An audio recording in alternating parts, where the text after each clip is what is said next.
The Tao of Self-Confidence, episode 394.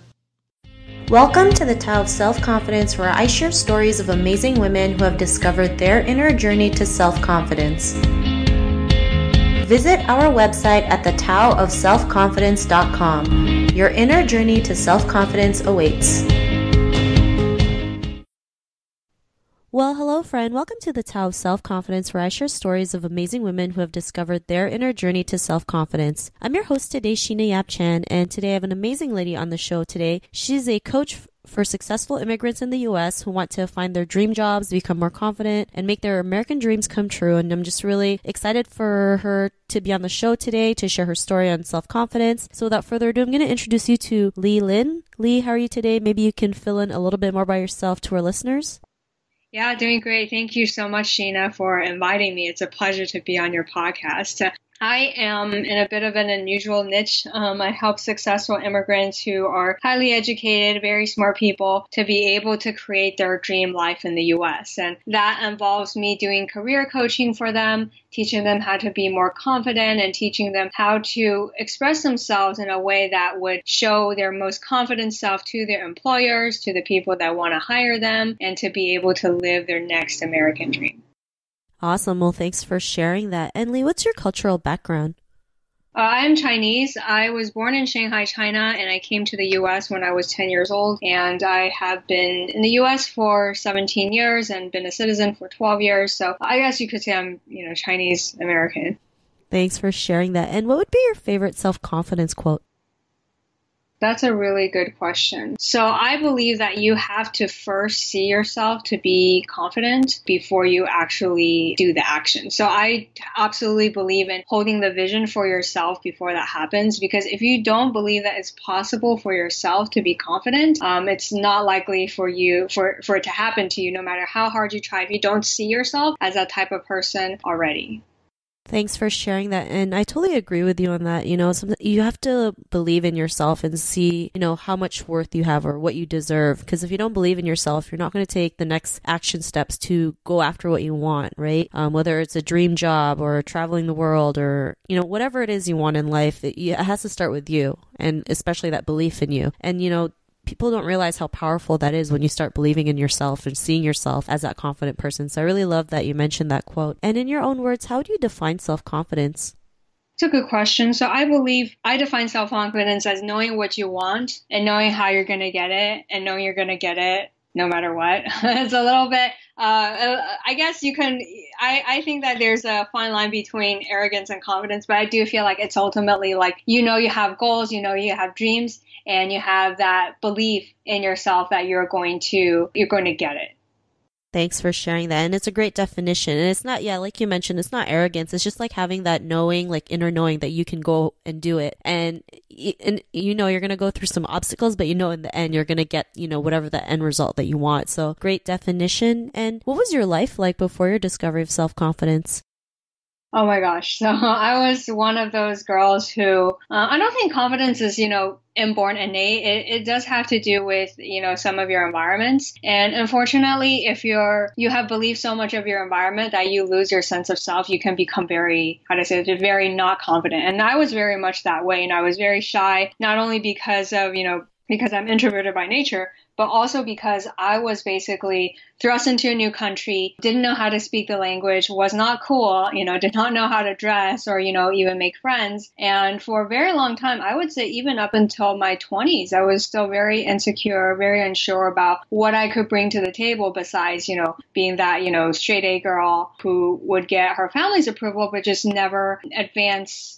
I have my friends, but advance socially and to be that person who would be super confident and go after my dreams. And I think the turning point for me was when I started building my business because, people say how, if you want to press all your buttons at once, the best self-development course is building a business. So I was basically going from, this high schooler who would just hide in the bathrooms during summer school because she didn't want to talk to anybody to being this woman who was literally on the phone all day doing interviews like this, being able to speak on stage, do TEDx talks, win Toastmasters humor speeches. So I think I was very, very not confident before because I had believed the words of a few, they were well-meaning adults. I'm not saying that they were purposely saying, oh, you're shy to make me diminish in my value, but that was just what they saw. They didn't see me speaking much, and the only logical conclusion and to sort of protect me would be to say, oh, she's shy. She doesn't speak that much. So it would become, I guess, not as bad, right? But ultimately, I believe that, oh, I was just a shy person. So, of course, I lived up to my own expectations of, not talking to people, doing well in academia, but always thinking, oh, whatever I say is not going to be good enough. And that cycle kind of perpetuated until I started, taking more actions, turning my dreams into my reality, and to just be that more confident version of who I was. Thanks for sharing that. And I think that's how we all feel, right? Especially growing up as an Asian woman, like we just never trust ourselves, all our lives. People have been making decisions for us. It's like even making our own decisions is like so hard for us because we are always second guessing. And like you did, you just decided to take action and just create a business, especially in a niche that most people wouldn't even think of creating something. And you made it happen, right? And, you just kept on pushing through, like you mentioned, going through speaking, engagements, doing interviews. And, because you were able to do all these things, what's your life been like now? My life now is just absolutely different. One of the biggest things was that, I could do my own schedule. I could work with the people that I want to, and I put out the content that I want to put out. And if you read some of my stuff, it is a little bit shocking and polarizing, but it's absolutely what I believe. So to go from, I'm not sure if this is okay to say, to just literally say what I believe, say what I want, and literally get messages from people saying, oh, wow, thank you so much for sharing with us. I've been thinking that way, but, you're the first person who've actually, I've seen talk about it in person, whether it's feeling not successful, dealing with an absent father, being this person who is just, doing all the things right, but never being happy, and then ultimately rebelling and doing whatever I wanted, and to be able to get the results. That has actually just become a way of life for me. And I'm attracting people who get my message. They want to work with me on a client-to-client basis. And we just have a lot of breakthroughs with my clients because they see who I am inside.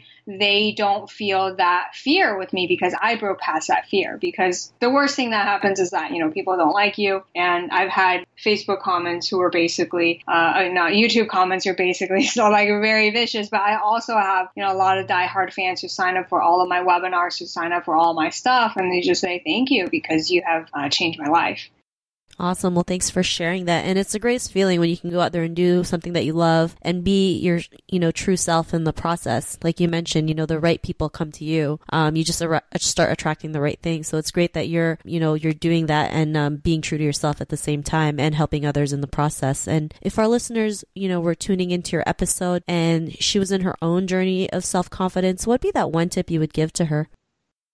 That's a great question. I would just say, write down a list of the things that you wanted to do and commit to doing them. So for me, I've wanted to travel Europe since a really long time ago, but I always kind of saw it as not a priority, I guess. It was a nice to have, right? But if you always constantly push back your dreams, eventually you train your brain to think, oh, you're not going to make that happen. Your dreams are not, important because, going to college, getting a good job, those things are actually just as important as, maybe you think it's a silly dream, but once you make that happen, you train your brain to realize, oh, I can actually do this. Because so let's say if you're shy, going to Toastmasters Club, going there actually may be more impactful to you than maybe getting a promotion because you're literally stretching yourself way beyond what you think your identity is. So I think what I also wanted to say is that you do want to change your identity. If you always say to yourself that you're shy, you have to stop saying that. And you have to tell other people to stop introducing you as shy because you're always going to live up to your self-identity. So once you make that decision to switch, that's how you're going to be able to turn into a new person because you literally say you're going to be a new person. I don't know if that makes sense.